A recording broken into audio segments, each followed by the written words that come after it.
vai dizermos assim, a santa e poderosa palavra do Senhor. E disseram os filhos dos profetas a Eliseu: eis que o lugar em que habitamos diante da tua face nos é estreito.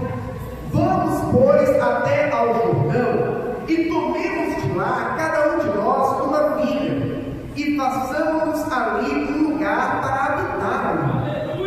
E disse ele: ide. E disse-lhe: serve-te de ires com os teus servos? E disse: eu irei. E foi com eles. E chegando eles ao Jordão, cortaram madeira. E sucedeu que, derribando um deles uma viga, o ferro caiu na água.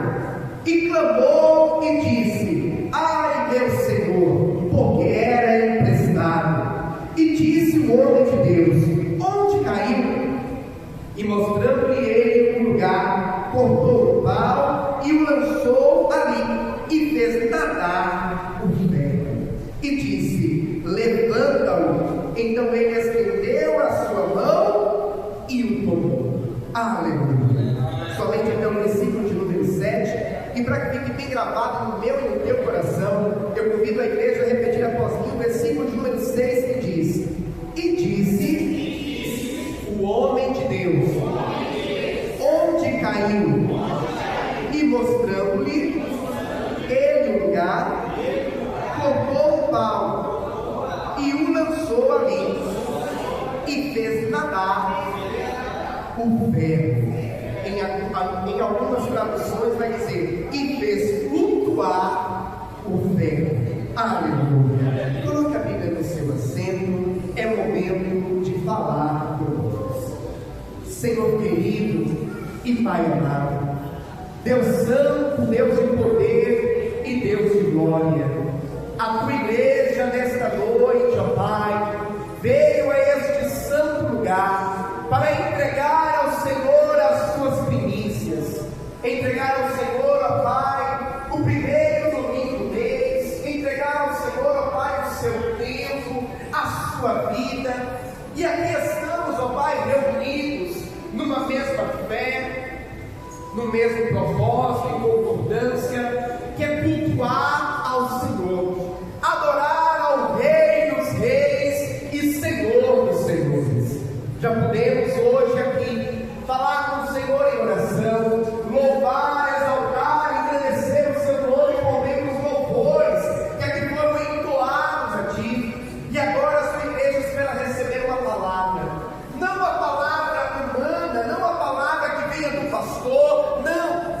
A palavra humana, ela é muito rasa, ela é muito superficial, mas a palavra que vem da parte do Senhor, essa palavra sim, ela é proveitosa, essa palavra ela é transformadora, essa palavra ela é viva e eficaz. Então nós lhe pedimos, ó Pai, que seja esta palavra, a palavra que vem da parte do Senhor, que venha ser ministrada nessa noite sobre as nossas vidas. Vem, Senhor, no dia de hoje trazer aos nossos corações direcionamento da parte do Senhor, resposta da parte do Senhor, fortalecimento para a nossa fé. Aleluia. Que a tua palavra, Senhor, mais uma vez nesta noite, ela venha aí de encontro aos nossos corações, que a tua voz venha ecoar dentro de nós, e que a tua palavra venha surtir o efeito, o propósito ao qual o Senhor tem planejado para a vida de cada um de nós. Eu me coloco, Pai, nesse momento diante de Ti, como um simples servo que o Senhor lhe peço. Usa-me, ó Pai, como instrumento em suas mãos, para pregar a santa e poderosa palavra do Senhor. É o que nós lhe pedimos e desde já lhe agradecemos, em nome do Senhor Jesus. Amém. E graças a Deus. Agora eu convido toda a igreja a aplaudir bem forte ao Senhor Jesus. Aleluia. Graças a Deus. A igreja pode tomar o seu assento. Fiquem todos à vontade. Isso.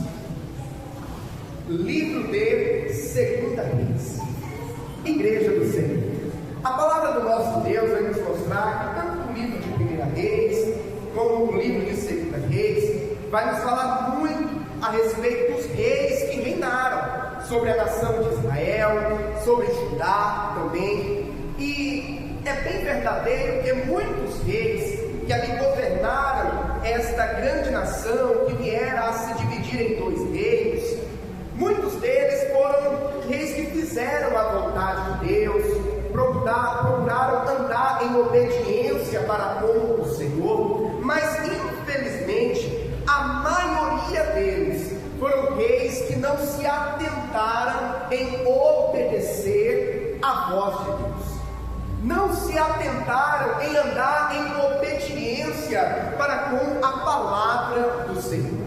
E por essa razão, o nosso Deus, para trazer direcionamento, o nosso Deus para trazer correção e também para levar o povo de volta à verdadeira adoração a Ele, o Senhor levanta os seus profetas.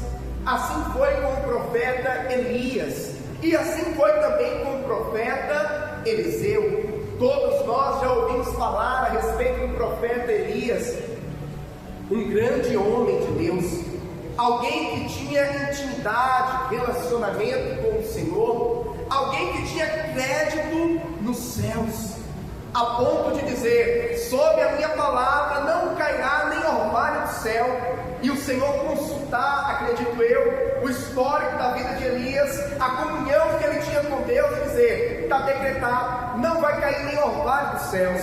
E a palavra do Senhor nos fala que assim aconteceu. O profeta Elias viveu em meio a um tempo em que a nação de Israel estava totalmente dividida.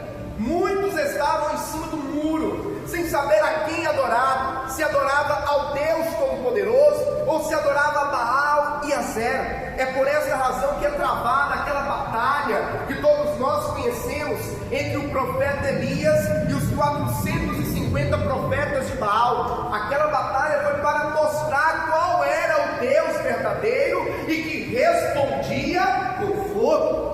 E a palavra do Senhor é muito clara em nos mostrar que só há um único Deus verdadeiro, o único Deus que responde com fogo. Aleluia! A palavra do Senhor vai nos contar que quem viveu na época do profeta Elias, quem reinou sobre a nação de Israel, foi o rei Acabe, juntamente com a sua esposa Jezabel. Infelizmente, um casal que estava ali à frente da nação de Israel, que não fizera aquilo que agradara ao Senhor, deixou a nação dividida, deixou o povo em uma verdadeira falência espiritual. Após passado o tempo do profeta Elias, após passado o tempo do rei Acabe e da sua esposa Jezabel, veio agora o rei Jorão, filho de Acabe. E também foi levantado por Deus agora o profeta Eliseu, aquele que o Senhor escolheu para suceder Elias. E infelizmente, mesmo diante de tudo que o Senhor já havia mostrado para o seu povo, provado para a sua nação, que só Ele é o Deus verdadeiro, ainda estava acontecendo na nação de Israel muita apostasia. Quando nós chegamos aqui no livro de 2 Reis, capítulo de número 6, versículo 1 em diante, nós vamos ver que o cenário que está desenhado é exatamente esse. A nação de Israel, agora sob o reinado do rei Jorão, ainda continuava em uma apostasia de fé. As pessoas ainda estavam divididas, muitos estavam afastados e literalmente não buscavam mais a Deus. E em meio a esse tempo, Deus levanta o profeta Eliseu para mais uma vez operar sinais, prodígios, maravilhas no meio do seu povo e mostrar que só Ele é o verdadeiro Deus. Aleluia! E verdadeiramente o Senhor usou de uma forma tremenda a vida do profeta Eliseu. Elias foi usado por Deus para operar muitos milagres, mas Eliseu recebeu unção dobrada. E verdadeiramente, quando nós vamos contar o número de milagres que Deus operou por meio da vida do profeta Eliseu, nós vamos ver que foi o dobro de milagres que Deus operou por meio da vida do profeta Elias. Aleluia! No entanto, mesmo quando tudo parecia que estava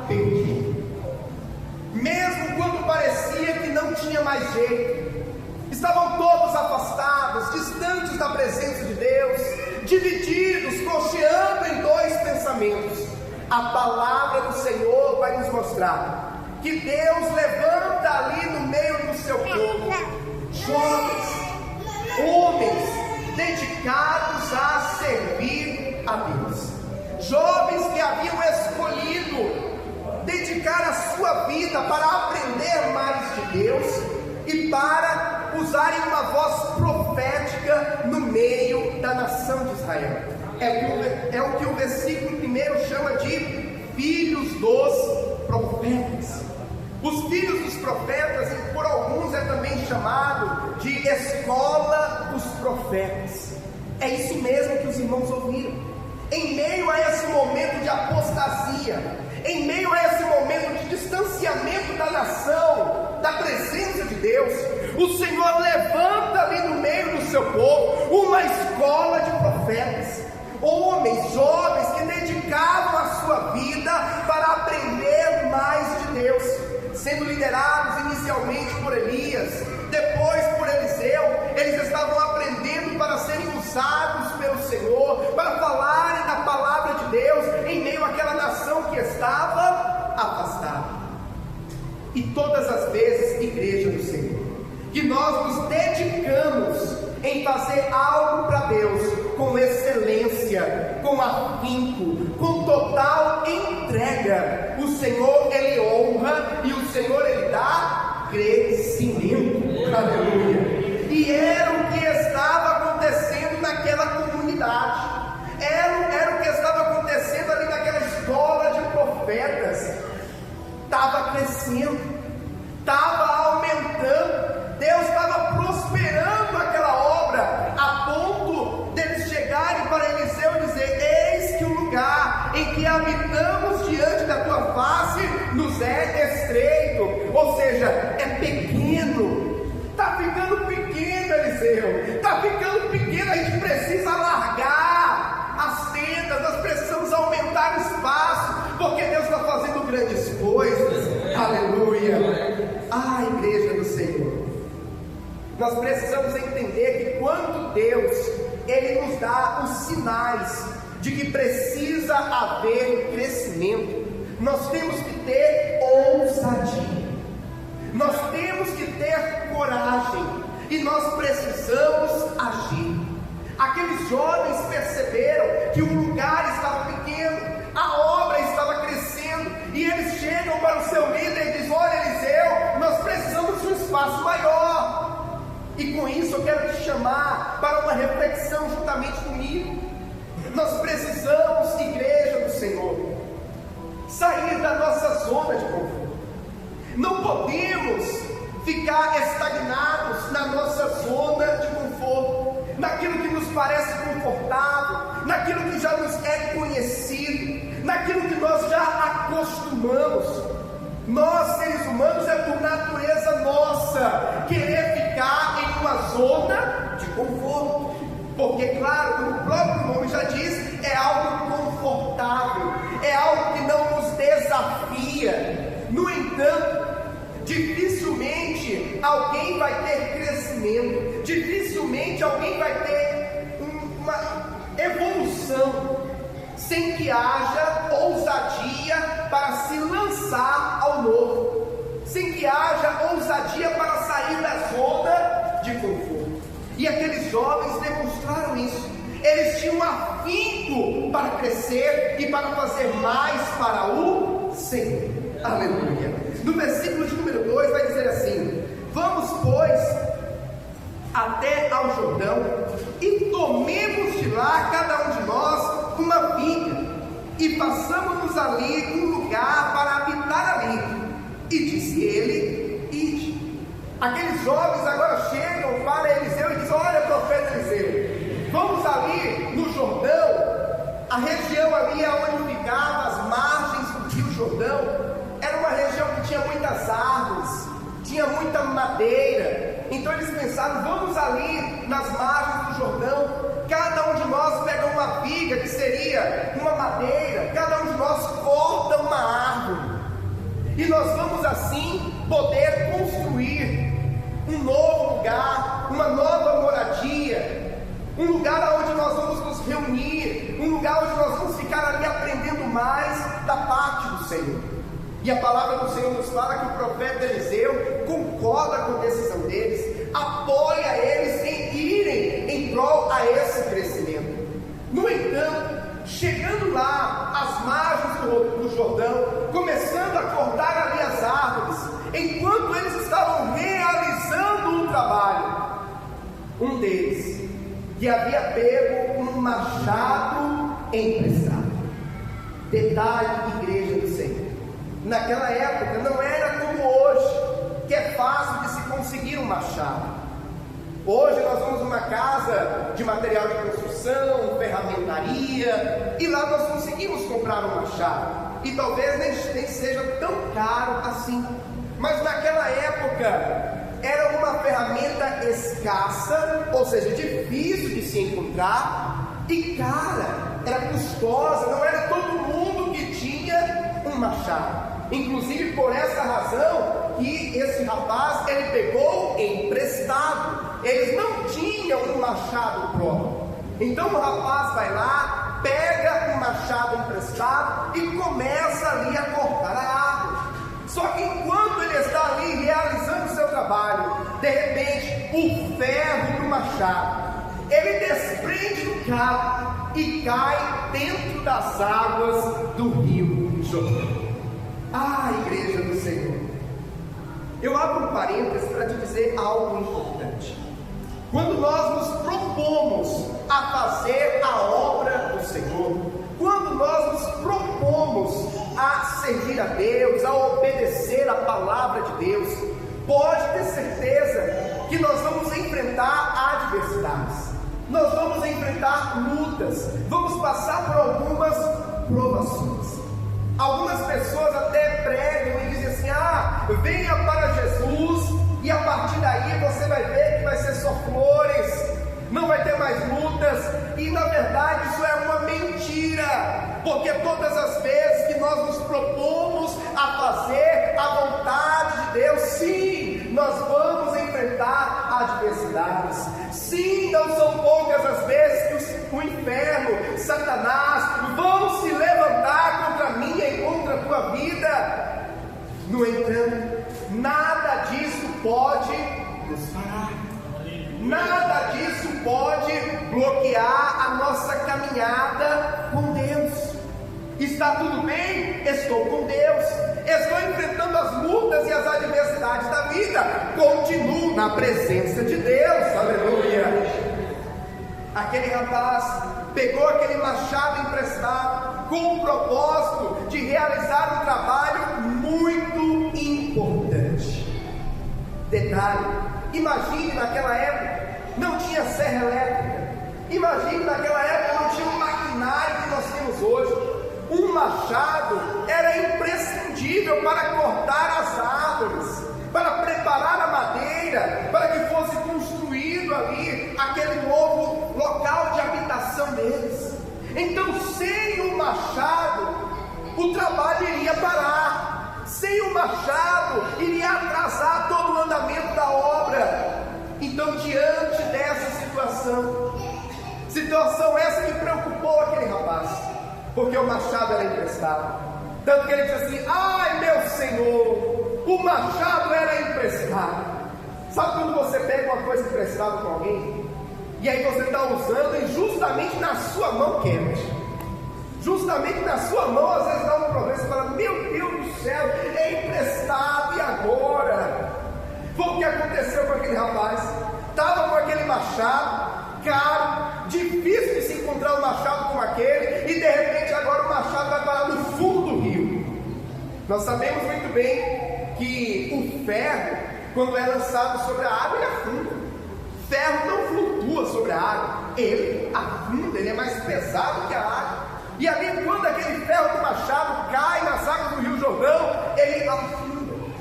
E aparentemente não havia mais o que ser feito. Aparentemente não havia mais o que eles poderiam fazer para reaver aquele machado. Ei, igreja do Senhor, eu abro um parênteses para te dizer algo importante aqui nesta noite. quando nós estamos fazendo a vontade de Deus, quando nós estamos servindo ao Senhor, o Senhor Ele coloca em nós ferramentas para nós servirmos a Ele, para nós fazermos a sua obra. Deus coloca dentro de nós o seu Espírito Santo. Juntamente com o Espírito Santo vem a alegria, juntamente com o Espírito Santo vem a fé, juntamente com o Espírito Santo vem ali o regozijo, o entusiasmo para nós estarmos na presença do Senhor.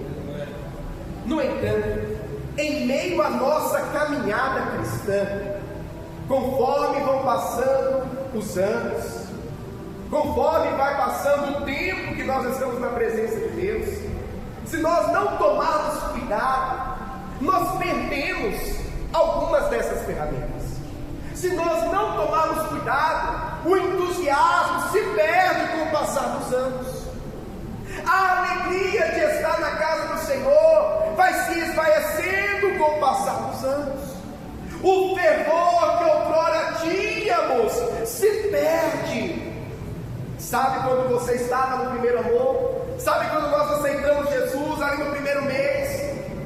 Queríamos estar na igreja todos os dias, não é verdade? Todo dia de culto. Hoje é dia de culto, eu quero estar lá. Amanhã é dia de culto, eu quero estar lá. Campanha de 7 dias eu estou junto. Campanha de 40 dias eu também estou dentro. Vai ter jejum, eu vou fazer. Vai ter estudo, eu vou fazer. E aí vai passando o tempo. E se não tomarmos cuidado, mesmo fazendo a vontade de Deus, mesmo fazendo a obra, mesmo estando no exercício da nossa fé, se não tomarmos cuidado, nós vamos perdendo algumas dessas ferramentas tão importantes para nós prosseguirmos, para nós continuarmos. Se não tomarmos cuidado, caímos no comodismo. Aí não tem mais entusiasmo, aí não tem mais fervor, aí não tem mais desejo de buscar a Deus na madrugada, aí não tem mais desejo de fazer um jejum ao Senhor para se santificar. Se não tomarmos cuidado, o tempo vai fazendo com que nós percamos algumas ferramentas que são necessárias para que nós venhamos seguir em frente, para que nós venhamos dar continuidade àquilo que o Senhor confiou às nossas mãos. Igreja do Senhor, isso me faz até lembrar do que aconteceu com a igreja de Éfeso, no livro do Apocalipse, em uma das cartas que Jesus pede para João escrever e enviar às igrejas da Ásia, a carta enviada à igreja de Éfeso. O Senhor exalta que aquele povo era um povo trabalhador, fala: olha, igreja de Éfeso, vocês são um povo que trabalha, vocês são um povo que se esforça, vocês são um povo que não tem parado. No entanto, tenho contra ti que perdestes o primeiro amor. Infelizmente, o que aconteceu com a igreja de Éfeso naquela época também pode acontecer nos dias de hoje, se não tomarmos cuidado, se não vigiarmos, se não buscarmos ao Senhor em todo tempo. Até fazemos, até estamos, mas algo se perdeu. Não tem mais o fervor, não tem mais a alegria, não tem mais o entusiasmo que é tão importante, não tem mais a chama do Espírito Santo queimando, ardendo, gritando dentro de nós. E nós não podemos permitir que isso venha acontecer conosco. Aquele rapaz havia perdido ali uma ferramenta fundamental para a continuidade daquele trabalho, para a sequência daquele trabalho. Só que eu chamo a tua atenção para alguns detalhes inseridos dentro deste texto, que nos trazem lições importantes. Pastor, como assim? Primeira lição: diante daquela situação em que ele perde o ferro ali daquele machado, ele não esconde o que aconteceu, ele não guarda para si o que aconteceu, porque às vezes acontece isso, né? Às vezes a pessoa, para não se expor, às vezes a pessoa, para não ser reclamada, quando perde algo, às vezes a pessoa, para que ela não ser julgada. Quando ela pede algo, ela fica em silêncio. Eu falo, é melhor que só eu e Deus saibamos, para que eu não sofra nenhuma represária, para que eu não sofra nenhuma consequência, para que eu não seja chamado a atenção. Sabe quando nós éramos criança, e aí o nosso pai, a nossa mãe nos davam um presente, nos davam um brinquedinho, e muitas das vezes ali num descuido nosso, a gente acaba perdendo. Eu lembro de uma vez, quando eu era criança, olha, isso faz muito tempo, isso já tem por volta de 30 anos que aconteceu. O meu pai me deu de presente um carrinho que era um fusquinha, desse tamanho, um fusquinha, de fricção que fala, fricção, a gente puxa assim para trás e ele vai para frente, né? Eu lembro que eu fiquei tão encantado com aquele presente, eu fiquei tão feliz com aquele presente que meu pai havia me dado. Nossa, eu só pensava naquele carrinho. E um belo dia, eu estava no corredor de casa brincando com ele. Mas detalhe, no corredor tinha um buraco que dava para o esgoto.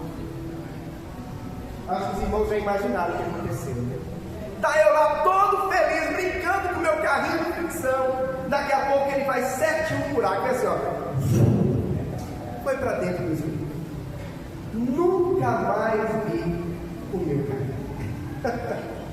E quando aquilo aconteceu, eu pensei assim, a culpa é minha, não foi ninguém que jogou lá dentro, foi eu mesmo que joguei lá dentro, foi eu mesmo que perdi. Como que eu chego agora para o meu pai e falo, pai, lembra do carrinho? Então eu perdi, eu fiquei com medo, e durante um bom tempo eu não falei nada para o meu pai, fiquei triste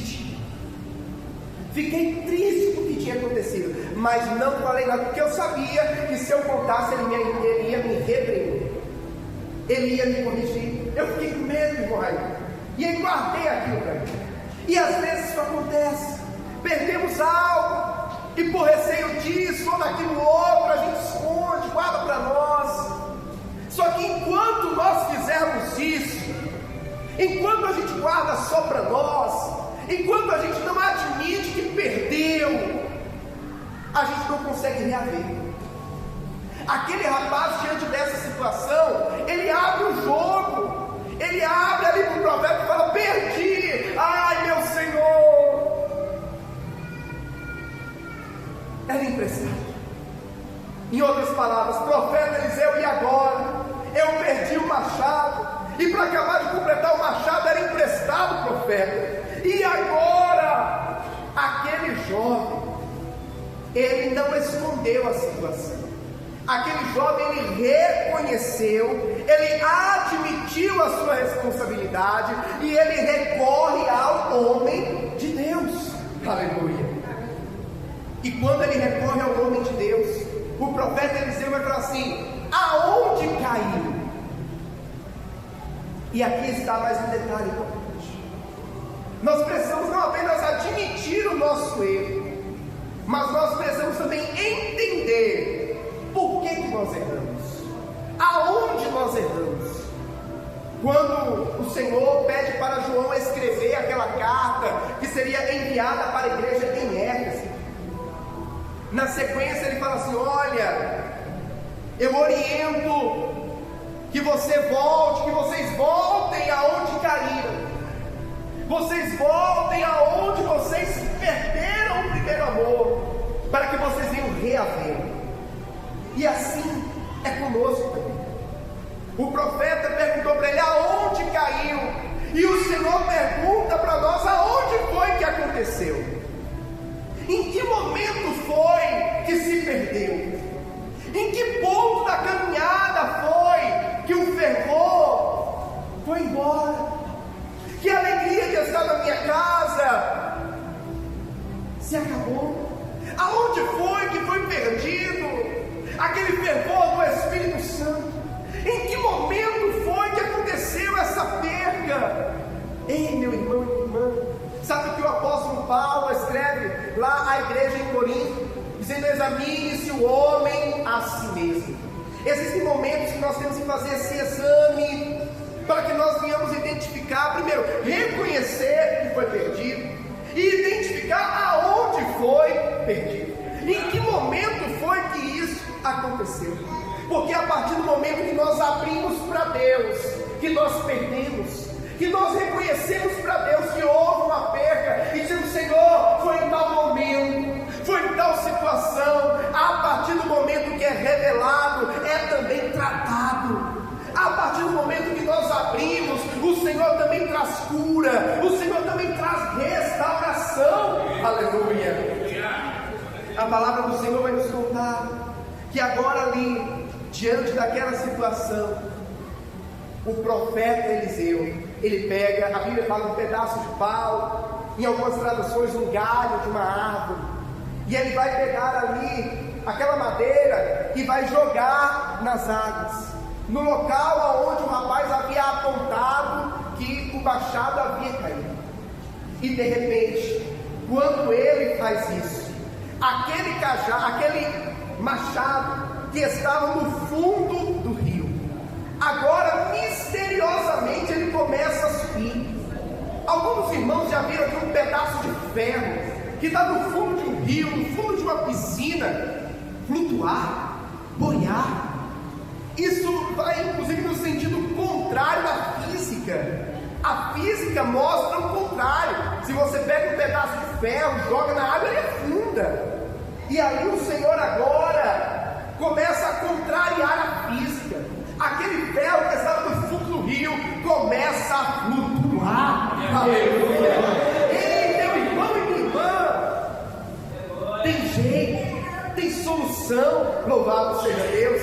Interessante que quando o profeta, ele pega ali aquele galho de árvore, ele pega ali aquela madeira, ele joga ali sobre as águas. Isso nos faz menção para algo também importante.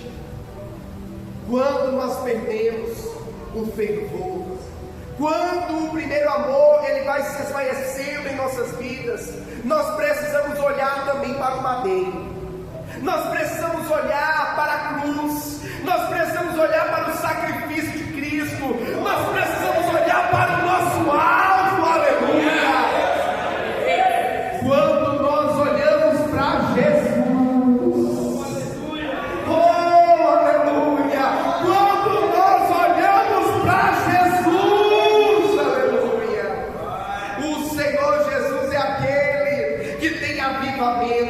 que tem renovo. O nosso Deus é aquele que tem azeite para fazer com que a chama das nossas lamparinas permaneçam acesas, aleluia, dentro de nós.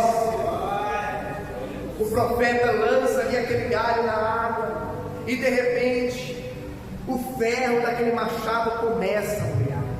Ei, meu irmão e minha irmã, quando nós reconhecemos que perdemos algo, quando nós identificamos aonde perdemos e nós recorremos ao nosso Deus, nós falamos com o Senhor e dizemos: Senhor, eu perdi, eu preciso de uma restituição, eu preciso que o Senhor venha operar algo dentro de mim. Aleluia! O Senhor é aquele que faz até o impossível acontecer. O Deus que você serve é o Deus do impossível. O Deus que você serve é o Deus de coisas grandes. O Deus que você serve é o Deus de detalhes. Aleluia! Assim como o Deus que você serve pode fazer o mar vermelho se abrir para o seu povo passar com os pés enxutos, Ele também pode fazer um simples machado boiar. Porque o Deus que nós servimos é um Deus de coisas extraordinárias, coisas grandes, mas é um Deus de detalhes. Só que é importante ressaltarmos aqui que os detalhes, eles também são importantes em nossas vidas. Os detalhes, eles também fazem diferença na nossa vida, e Deus sabe disso. Então, assim como o Senhor operou este milagre na vida daquele jovem que estava aprendendo mais de Deus, que estava ali fazendo a obra do Senhor com tanto afinco, com tanta dedicação, o Senhor também opera grandes milagres na tua vida, e opera milagres em detalhes, talvez pequenos aos teus olhos, na tua vida. Nós precisamos entender que o Deus que nós servimos é o Deus que se atenta às minúcias da minha e da tua vida. Deus se preocupa com o macro, mas Ele também se preocupa com o micro. Deus, Ele se preocupa com aquilo que é grande, mas Ele também se preocupa com aquilo que é pequeno. Glória a Deus. E se não tomarmos cuidado, as pequenas coisas, os pequenos detalhes, eles vão afetando a nossa vida espiritual, eles vão nos enfraquecendo, eles vão nos fazendo com que fiquemos frios na presença do Senhor, nos distanciando da presença de Deus. Mas a partir do momento que nós colocamos isso diante daquele que tudo pode, meu irmão e minha irmã, quando nós colocamos uma situação nas mãos daquele que tudo pode, aleluia, o que foi perdido é restituído, aleluia, aquilo que foi perdido é encontrado, é trazido à tona novamente, aleluia. Eu não sei como você chegou aqui nesta noite, e talvez você chegou aqui nesta noite até dizendo assim: pastor, eu confesso que eu tenho andado um tanto desanimado, eu confesso, pastor, que eu tenho andado com a minha fé um tanto enfraquecida, eu confesso, pastor, que no decorrer da caminhada, passados 5, 10, 15, 20 anos, aquele fervor que outrora eu tinha, aquele entusiasmo que outrora eu tinha, com o tempo foi se passando, com o tempo foi se esmurecendo, mas eu entendo, pastor, que eu preciso e eu quero voltar a ter, aleluia, aquilo que foi perdido, eu quero reencontrar. E quando, meu irmão e minha irmã, nós declaramos isso para o Senhor, quando nós pedimos ao nosso Deus que venha trazer restituição, que venha trazer à tona aquilo que foi perdido, o Senhor opera grandes coisas em nossas vidas, aleluia. Meu irmão e minha irmã, o Deus que nós servimos é o Deus da restituição. Ele restitui na nossa vida espiritual, Ele restitui na nossa vida financeira, Ele restitui na nossa vida sentimental, Ele restitui a saúde. Eu não sei de que forma você chegou aqui hoje, e talvez você entrou aqui hoje e falou assim: não, pastor, graças a Deus eu estou bem espiritualmente, graças a Deus, pastor, eu continuo com fervor, eu continuo buscando cada vez mais ao Senhor. No entanto, o que eu tenho perdido na minha vida não tem sido necessariamente algo espiritual, mas o que eu tenho perdido na minha vida foi algo material. Talvez você esteja dizendo assim: pastor, eu perdi bens, pastor, eu perdi um emprego, pastor, eu perdi uma oportunidade. Ou talvez seja na área sentimental: pastor, o meu casamento está por um fio, eu estou perdendo meu marido, eu estou perdendo a minha esposa. O amor que outrora nós tínhamos no início do casamento, com o passar do tempo está se esfriando. Com o passar do tempo, eu percebo que a gente não tem mais aquela ligação que outrora tínhamos. Algo aconteceu e algo foi perdido. Ou talvez seja na tua vida familiar: pastor, o meu relacionamento de pai, de mãe com os meus filhos não é mais o mesmo, a gente praticamente não se fala mais, por conta de brigas, contendas, por conta de situações que aconteceram no decorrer da nossa vida, fomos nos afastando, e agora eu não consigo ver uma maneira, agora eu não consigo ver um jeito de voltar a ser como antes, de voltar a ter o relacionamento que outrora tínhamos. Eu não sei, meu irmão, eu não sei o que você perdeu, eu não sei aquilo que você hoje está procurando, mas o Senhor sabe, e o Senhor pode trazer restituição sobre a tua vida. O Senhor é aquele que tem todo o poder nos céus e na terra. Para Deus não há nada impossível, para Deus não há situação que não tenha solução, não há problema que não possa ser solucionado, aleluia. E por maior que seja o teu problema, ou talvez por menor que pareça aos teus olhos, você até pensa assim: será que Deus se importa com isso? É algo pequeno, é só um detalhe. Ei, Deus se preocupa assim com os detalhes da tua vida, porque Ele quer te ver feliz, aleluia. E nesta noite o Senhor nos traz esta palavra, porque Ele quer mostrar para mim e para você que Ele continua sendo o Deus que restitui, o Deus que tem poder para reaver na tua vida aquilo que foi perdido. Mas há um detalhe: para que nós venhamos reaver aquilo que foi perdido, nós precisamos primeiro admitir, dizer: Senhor, eu perdi. Senhor, existe algo na minha vida que eu perdi, eu não tenho mais, eu perdi, ou eu fui roubado, e eu quero, Senhor, uma restituição. Nós precisamos identificar, nós precisamos admitir, e nós precisamos levar até Deus, aleluia. E quando assim nós fazemos, o nosso Deus, Ele opera milagres em nossas vidas, aleluia. Ei, igreja do Senhor, independente de quais tenham sido, ou qual tenha sido a perda ou as perdas pelas quais você tem passado, o Senhor nessa noite fala muito claro e nitidamente aos nossos corações que Ele pode reaver, Ele pode restituir. É momento de nós clamarmos a Ele, é momento de nós suplicarmos a Ele, é momento de nós colocarmos diante dEle essa situação e pedir: Senhor, restitui na minha vida aquilo que foi roubado, aquilo que foi perdido, aleluia. Porque nós sabemos que quando nós recorremos a Ele, não é como quando nós recorremos ao homem. O Deus que você serve, Ele não falha, Ele não erra, e no momento certo Ele opera milagres em nossas vidas. Amém, amados? Essa é a palavra do Senhor para o meu e para o teu coração.